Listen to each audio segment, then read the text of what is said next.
በስመ አብ ወወልድ ወመንፈስ ቅዱስ አሃዱ አምላክ አሜን።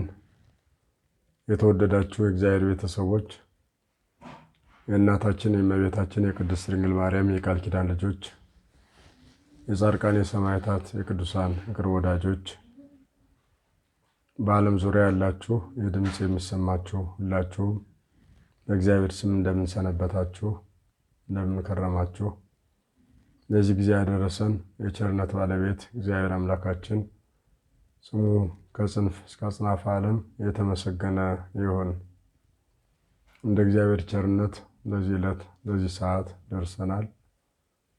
የቆምነው በቸርነቱ ነው። ተኝተን የተነሳ ነው። ቆመን የተንቀሳቀስ ነው በእሱ ቸርነት ነው። ይህን ያደረገልን የአባቶቻችን አምላክ ልዑል እግዚአብሔር ስሙ የተመሰገነ ይሁን። ዛሬ እግዚአብሔር እንደወደደና እንደፈቀደ በነገው ዕለት ለተሰንበት የሚነበበውን ወንጌል አጠር ጠቅለል አድርገን ለማየት እንሞክራለን። እግዚአብሔር አምላካችን ምስጢሩን ጥበቡን ማስተዋሉን ያድለን። ለትምህርታችን መነሻ የምናደርገው የትምህርታችን ርዕስ ወጎዩ ኖሎት እረኞች ሸሹ የሚል ይሆናል። ቃሉ በማቴዎስ ወንጌል ምዕራፍ 8 ቁጥር 33 ላይ ተመዝግቦ ይገኛል። ወጎዩ ኖሎት ወአተው ሀገረ፣ እረኞች ሸሹ ወደ ከተማም ገቡ ይላል ወንጌላዊው ቅዱስ ማቴዎስ። የዛሬው ዕለተ ሰንበት ወንጌል የማቴዎስ ወንጌል ምዕራፍ 8 ከቁጥር 23 እስከ መጨረሻው ያለው ነው። በዚህ ወንጌል ውስጥ ያለውን ቁም ነገር አለፍ አለፍ አድርገን በጥቂቱ እንመለከተዋለን። እግዚአብሔር አምላካችን ምስጢሩን ይግለጥልን። እንዲህ ብሎ ነው የሚጀምረው። ወአሪጎ ውስተ ሐመር ተለውዋ አርዳኢሁ፣ ወደ መርከብ በወጣ ጊዜ ደቀ መዛሙርቱ ተከተሉት ይላል። ማንን? የክብር ባለቤት ጌታችን አምላካችን መድኃኒታችን ኢየሱስ ክርስቶስን። የክብር ባለቤት አምላካችን ቀን በምኩራብ ያስተምራል፣ ሌሊት በደብረ ዘይት ተራራ ያድራል። አንዳንዴም ከመቅደስ ወጣ ብሎ በምኩራቦች እንዲሁም ደግሞ በገበያዎች፣ በወንዝ ዳርቻዎች ብዙ ሰው በሚገኝባቸው ሁሉ ጌታችን የቃሉን ወንጌል የቃሉን የምስራች ወንጌልን ያስተምር ነበር እና በዚህ ጊዜ ወደ መርከብ በወጣ ጊዜ ደቀ መዛሙርቱ ተከተሉት ነው የሚለን። ሲያስተምር ቆይቶ ድውያንን ሲፈውስ፣ ዕውራንን ሲያበራ፣ ጎባጦችን ሲያቀና፣ ለምጻሞችን ሲያነጻ ከቆየ በኋላ ከደቀ መዛሙርቱ ተለይቶ በመርከብ ተሳፍሮ ወደ ባህር ማዶ ለመሻገር ጉዞ ሲያደርግ የነበረ መሆኑን ነው የሚነግረን ወንጌሉ እና ወአሪጎ ውስተ ሐመር፣ ወደ መርከብ በወጣ ጊዜ ተለውዋ አርዳኢሁ፣ ደቀ መዛሙርቱ ተከተሉት ማለት ከእሱ ጋር አብረውት በመርከቡ ተሳፈሩ፣ በመርከቡ ተጫኑ ማለት ነው። ወናሁ ከሆነ ድልቅልቅ አብይ በውስተ ባሕር፣ እነሆ በባሕር ውስጥም ታላቅ መነዋወጥ ሆነ። እስከ ይደፍኖን ለሐመር ማዕበለ ባሕር፣ ማዕበሉ መርከቡን እስከሚሰብረው ድረስ ወይም ወደ መርከቡ ገብቶ ውሃ እስኪሞላው ድረስ በባሕሩ ላይ ታላቅ መነዋወጥ ሆነ። ወውእቱሰ ይነውም፣ እሱ ግን ተኝቶ ነበር ይለዋል ጌታችን ኢየሱስ ክርስቶስን። ናሁ ኢይነውም ወይዴቅስ ዘያዕቅቦ ለእስራኤል፣ እነሆ እስራኤልን የሚጠብቅ አይተኛም አያንቀላፋም የተባለለት አምላካችንን እርሱ ግን ተኝቶ ነበር ይለዋል። በባሕርይ አምላክነቱ ማንቀላፋት፣ ማረፍ፣ መድከም የማይነገርለት አምላክ ሰው በመሆኑ ተኛ ተብሎ ተነግሮለታል። ይህንንም ሊቃውንት ለአጽድቆተ ትስብእት ፍጹም ሰው መሆኑን ለማረጋገጥ ያደረገው ነው ብለዋል። ከኃጢአት በቀር ፈጽሞ ሰው ሆነ የተባለለት አምላካችን የእኛን ደካማ ሥጋ እንደተዋሃደ ሰው ሆኖ በምድር ላይ እንደተገለጠ ለማረጋገጥ እነሆ የሚደክም የሚራብ የሚጠማ የእኛን ሥጋ እንደነሳ ለማስረዳት በመርከቡ ላይ ተኝቶ ነበር ይለዋል። ደቀ መዛሙርቱ ግን የማዕበል ወጀቡን ብዛት፣ የመርከቡን መናወጥ፣ በባህሩ ላይ የነበረውን ትልቅ አውሎ ነፋስና መርከቢቱ እስክትሰበር ድረስ መርከቢቱን የሚገፋትን ማዕበል ባዩ ጊዜ ያንም መቋቋም አልቻሉም። መታገስ አልተቻላቸውም። መከራውን በትዕግስት ለመቀበል ዝም ማለት አልቻሉም። ደቀ መዛሙርቱ የማዕበል ሞገድ የሚያጠፋቸው መርከቢቱን ሰብሮ የሚያሰጥማቸው ስለመሰላቸው ተሸበሩ ነው የሚለን። ይህ ዛሬም ያለ ነው። መከራ ፈተና ሲመጣ የመከራ ወጀብ የሰውነታችንን መርከብ ሲንጠውና ሲያናውጠው መፍራት መደንገጥ ለባህሪያችን የሚስማማ ለደካማ ማንነታችንም ቅርብ ነው። ስለዚህ ፈተና በመጣ ቁጥር መፍራት መደንገጥ ስራችን ነው። ደቀ መዛሙርቱ ላይ ብቻ የታየ አይደለም። ዛሬ ዓለማችን ላይ ሰፍኖ ገኖ የሚታይ መገለጫችን ሆኗል።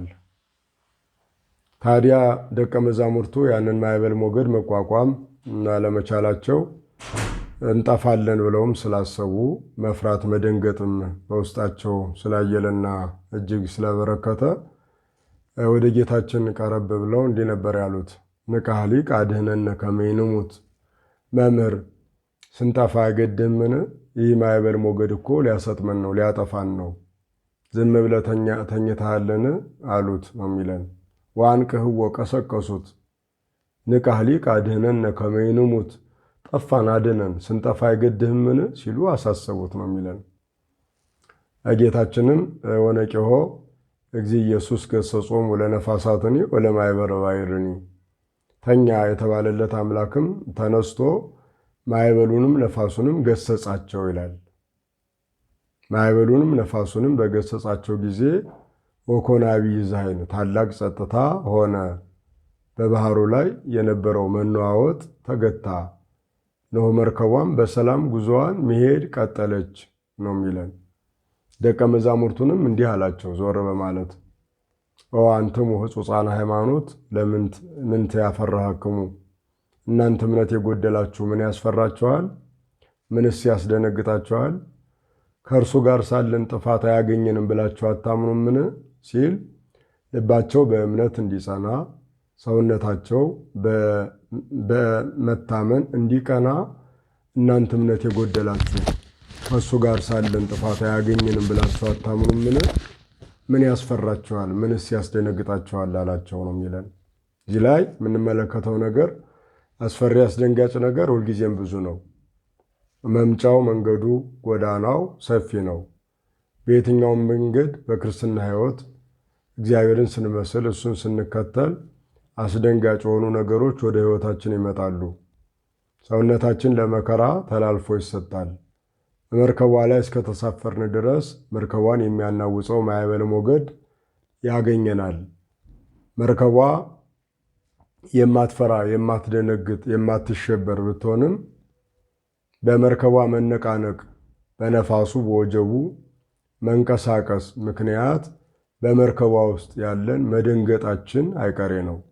ስለዚህ ነገር ግን ይህ ነገር ተገቢ አለመሆኑን ጌታችን አስተምሮናል። እናንተ እምነት የጎደላችሁ ምን ያስደነግጣችኋል? ምንስ ያስፈራችኋል? እነሆ ከእርሱ ጋር ሳለን ጥፋት አያገኘንም ብላችሁ አታምኑምን ነው የሚለን። ስለዚህ መከራ፣ ፈተና፣ ወጀብ በመጣ ጊዜ መፍራት፣ መደንገጥ፣ መሸበር፣ መንቀጥቀጥ የለብንም።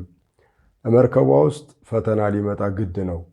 እሱን ስንከተል እሱን ስንመስል ወደ መርከቧ ስንመጣ ለመከራ ተላልፈን እየተሰጠን መሆኑ ግልጽና ግልጽ ነው፣ የሚያጠያይቅ አይደለም። ታዲያ በዚህ ሁኔታ ልቡናችን መደንገጥ፣ መሸበር ከእምነት ጉድለት የሚወለድ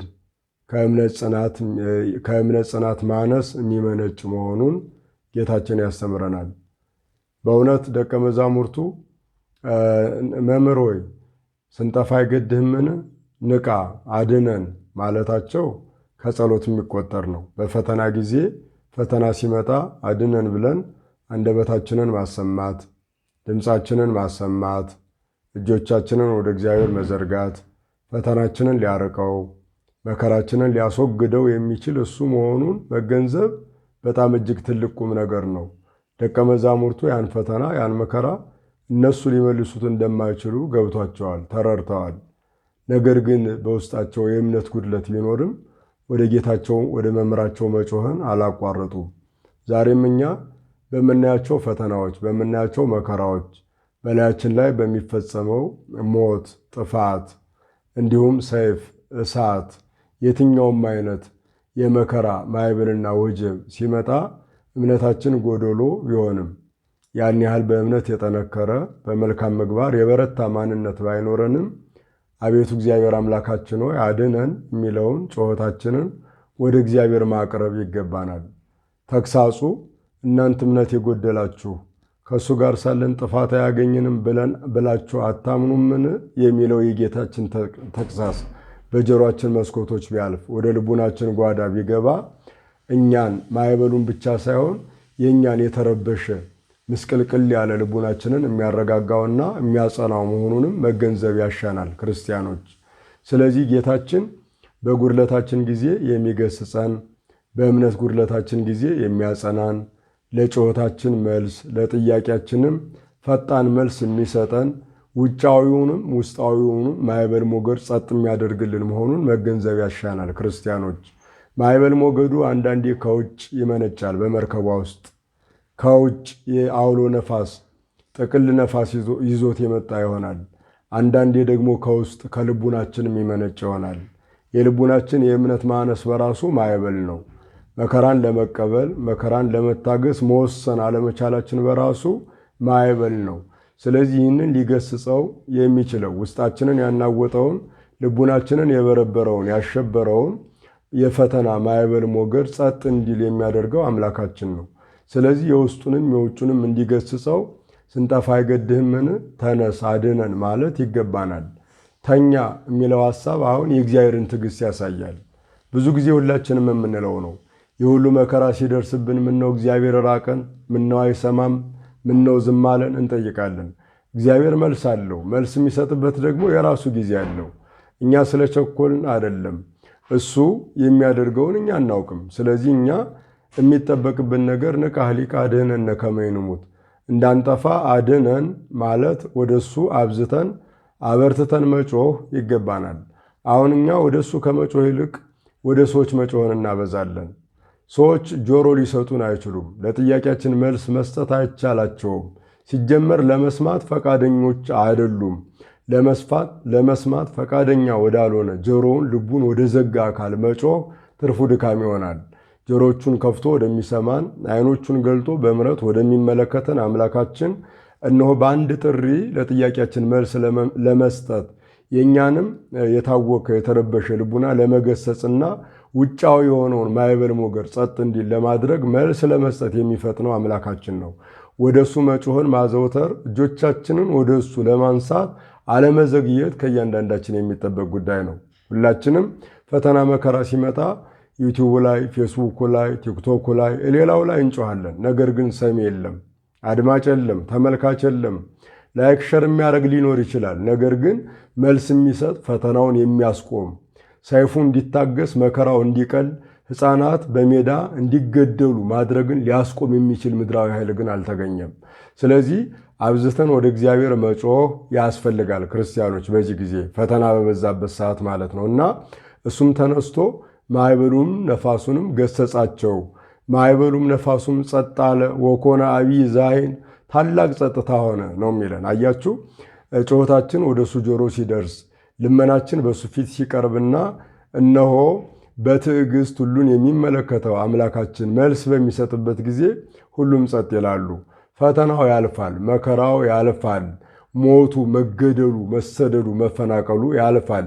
ሁሉንም ነገር ወደሚያሳልፈው ወደ አምላካችን እጆቻችንን አንስተን እንዲሁ አንደበታዊ ጩኸት ሳይሆን ልባዊ ጩኸት መጮህ ግን ያስፈልጋል። የእጃችን የሥጋ እጆቻችንን ብቻ ሳይሆን የልቡና እጆቻችንን ወደሱ መዘርጋት ግን ያስፈልጋል። ኦርቶዶክሳውያን መርሳት የሌለብን ጉዳይ ይህ ነው።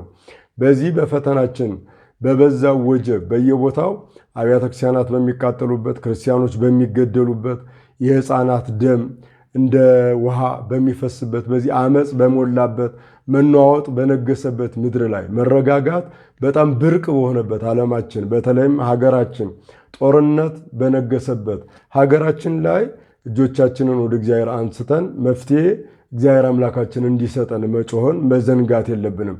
ወደ እግዚአብሔር መጮህን ትተን ወደ ሰዎች ብንጮህ እንሆ መልሳችን ፈጥኖ ሊመጣ እንደማይችል ግልጽ ነው። ክርስቲያኖች ዓለም ያውቀዋል መከራውን፣ ፈተናውን፣ ውጣ ውረዱን በደንብ ይገነዘበዋል። ነገር ግን ለዚያ መልስ ለመስጠት ፈቃደኛ አይደለም። ስለዚህ ወደ እግዚአብሔር መጮህ በጣም እጅግ ትልቁም ነገር ነው። በዚህ ጊዜ እናንተ እምነት የጎደላችሁ ብሎ የእኛን ልቡና ይገስጸዋል፣ የጠመመውን ያቀነዋል አምላካችን። እንዲሁም ደግሞ ከእሱ ጋር ሳለን ጥፋት አያገኘንም አትሉምን? መከራው ወጀቡ የሚያጠፋን አለመሆኑን መረዳት እንደሚገባን አምላካችን የእኛን ውስጥ የሚገስጽበት ነው ይህ ቃል። ታዲያ ይህን ካለ በኋላ የክብር ባለቤት ጌታችን አምላካችን መድኃኒታችን ኢየሱስ ክርስቶስ ማዕበል ሞገዱን ጸጥ አድርጎ መርከቧ በሰላም መሄድ እንድትችል እንድትንቀሳቀስ ካደረገ በኋላ እነሆ ከመርከቧ ወጥቶ ጌርጌሴኖን ወደ ተባሉት መንደሮች፣ ጌርጌሴኖን ወደ ተባለው ሀገር አመራ ነው የሚለን። በዚያም 2 ጋኔን ያደረባቸው ሰዎችን አገኘ ነው የሚለን።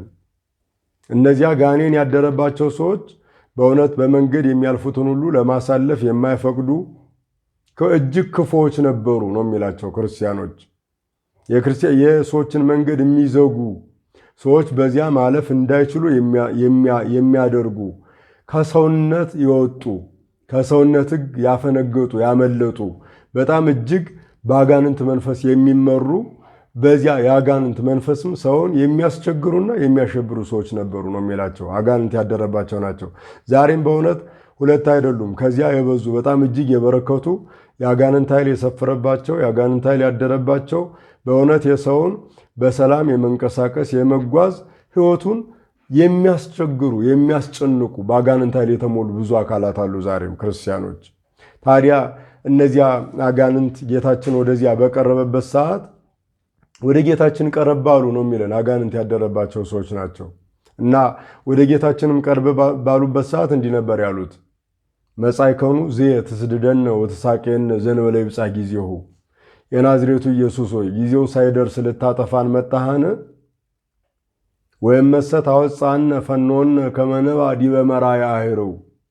ከሰዎች የምታወጣን ከነዚህ ካደርንባቸው ማደሪያ አድርገን ክፉ ስራችንን ከምንገልጥባቸው ከነዚህ ሰዎች የምታወጣን ከሆነ በዚህ በፊት ለፊታችን በተሰማራው የአሳማው መንጋ ላይ እንድናድር ፍቀድልን አሉት ነው የሚለን። አጋንንት አያቸው። አጋንንት የሰውን ልቡና ዙፋን አድርገው በሰዎች ልቡና ላይ ክፉ የሆነውን ሁሉ ይሰራሉ። ዛሬ በሀገራችን ላይ የምናየው የምንመለከተው የምናስተውለው ሁሉ ይህ ነው። ክርስቲያኖች የአጋንንት ማደሪያ በሆኑ በክፋት በሰለጠኑ በክፋት በተካኑ አካላት ላይ የሚፈጸም ነው። ደም መፍሰሱ፣ መጋደሉ፣ በጠቅላላ የምናየው ውጣ ወረድና መከራ በሙሉ የአጋንንት ማደሪያ መሳፈሪያ መናኸሪያ በሆኑ አካላት ላይ የሚፈጸም ነው።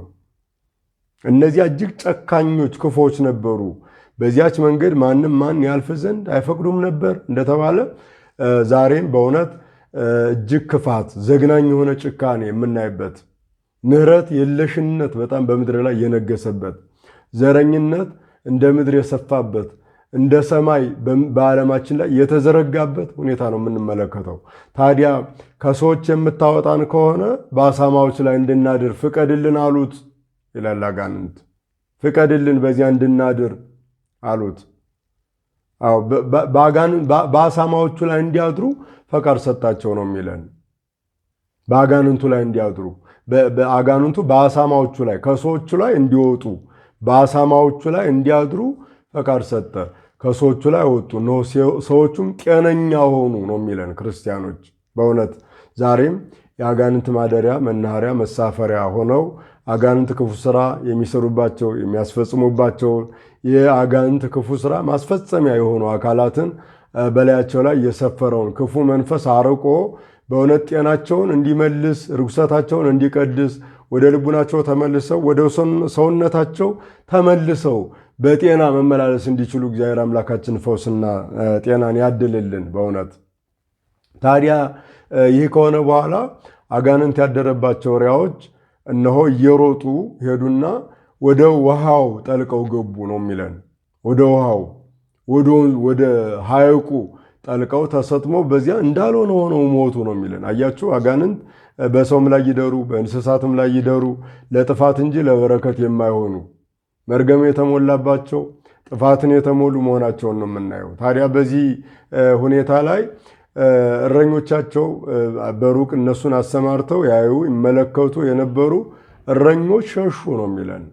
እረኞች ሸሹ። ዋተው ሀገረ ወደ ከተማም ገቡ። ወዜነው ኩሎ ዘኮነ ወዜነው ለሰብ ኩሎ ዘኮነ የሆነውን ሁሉ በታመሙት ሰዎች ላይ የሆነውን መፈወስ ድንቅ ሥራ አጋንንት ከሰዎች ላይ እንደወጡ በእሪያዎች ላይ እንዳደሩ በተሰማሩት እሪያዎች ላይ ባደሩ ጊዜ እሪያዎች ወደ ባህር ሄደው ጠልቀው ተሰጥመው እንዳልሆነ ሆነው እንደሞቱ ይህንን ሁሉ ለሰዎች ተናገሩ ነው የሚለን።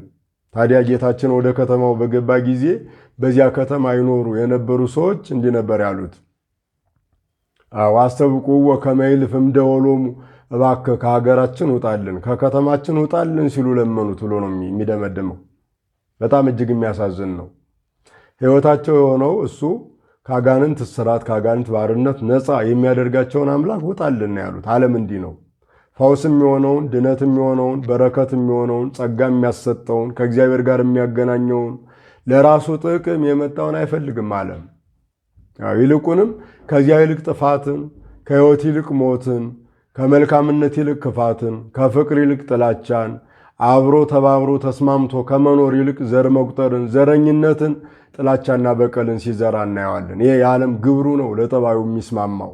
በዚህ ጊዜ እረኞች ሸሹ ነው የሚለን። ዛሬም እውነት ለመናገር እረኞች ላይ መሸሽ፣ ራስን ማዳን፣ ራስን መጠበቅ፣ መንጋው ሲጠፋ ዝም ማለት ጎልቶ የሚታይ ነው። ክርስቲያኖች ዛሬም በእኛም በእያንዳንዳችን ሕይወት ማለት ነው። ይሄ እውነት ለመናገር ራስን ማሰማራት፣ ራስን ለማዳን ጥረት ማድረግ፣ መንጋው ከሌለ እረኝነት መባል የሌለ መሆኑን መገንዘብ አለመቻለን የሚያሳይ ነው። እረኞች ሸሹ ይላል።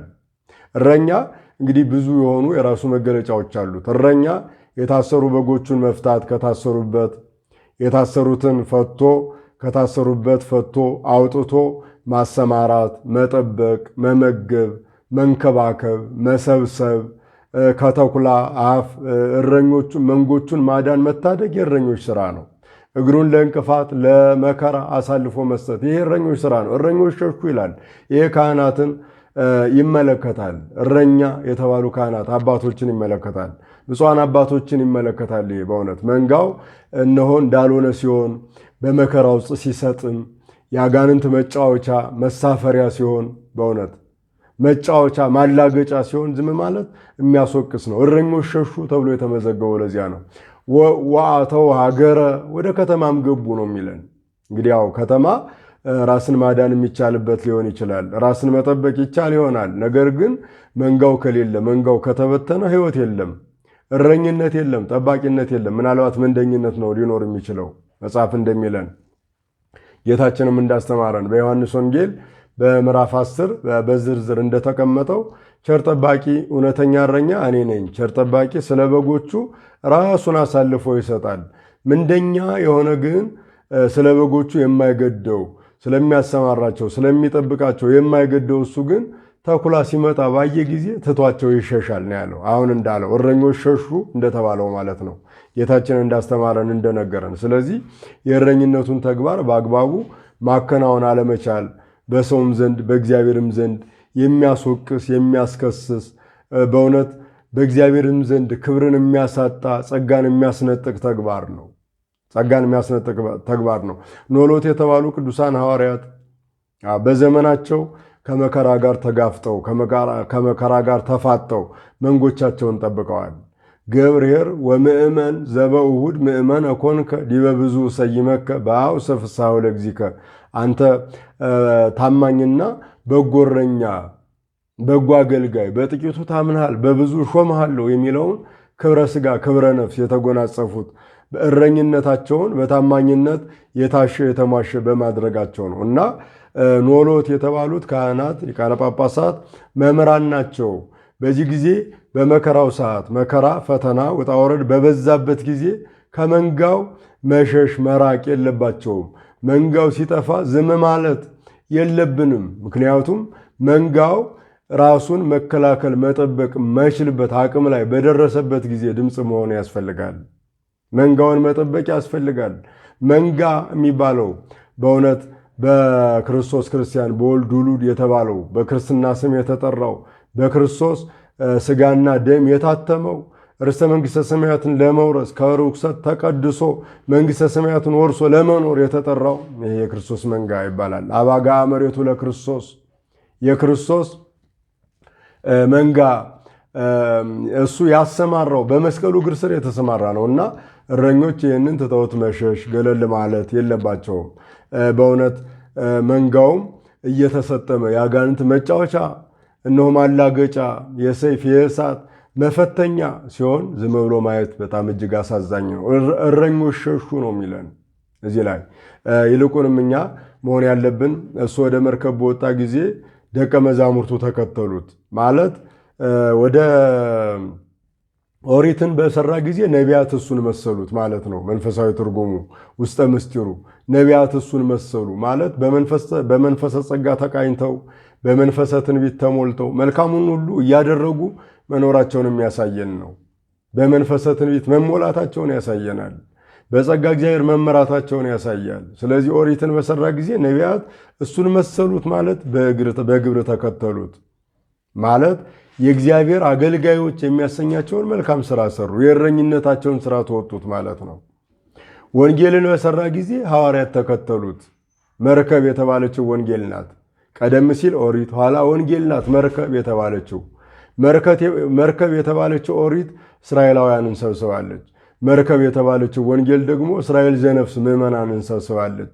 ነገር ግን መናወጥ ሆነ ነው የሚለን። መከራ በዛ በእስራኤል ዘሥጋ ላይ በነፈሮን አማካኝነት፣ በእስራኤል ዘነፍስ በምዕመናን ላይም እንዲሁ ነፈሮንን በመሰሉ ምድራውያን ገዢዎች ላይ መከራ በዛ፣ ፈተና በዛ፣ ውጣ ውረድ በዛ።